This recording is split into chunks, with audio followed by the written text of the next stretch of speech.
c'est beaucoup dans les préoccupations de tout le monde en fait, au quotidien. On se rend compte que c'est présent dans toutes les cultures. C'est une préoccupation, je dirais, phénoménale. Mathématiques, ce n'est pas la cuisine en elle-même, ce sont tous les supports.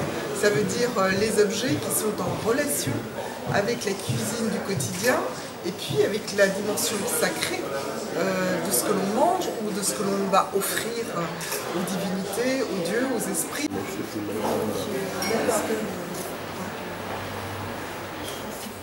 Je dénonce en fait un petit peu tout ce qui touche à la malbouffe et aussi je parle aussi d'une certaine forme de déséquilibre alimentaire entre le nord et le sud.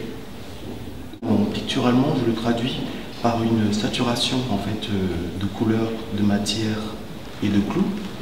Donc saturation de couleurs parce que des couleurs acidulées pour traduire un peu tout ce qui est produit chimique et utilisé dans la nourriture, et saturation pour montrer un peu cette abondance de nourriture qui est créée à la chaîne. Saturation avec les clous pour montrer, c'est comme un cri que je pousse en fait.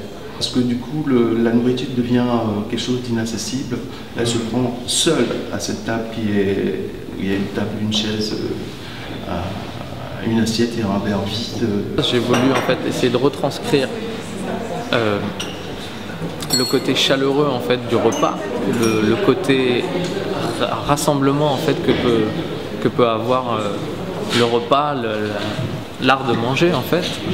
Et donc c'est pour ça que j'ai voulu adapter des formes rondes, adapter des choses qui font penser en fait à une table autour de laquelle on se réunit en fait, pour présenter ces objets.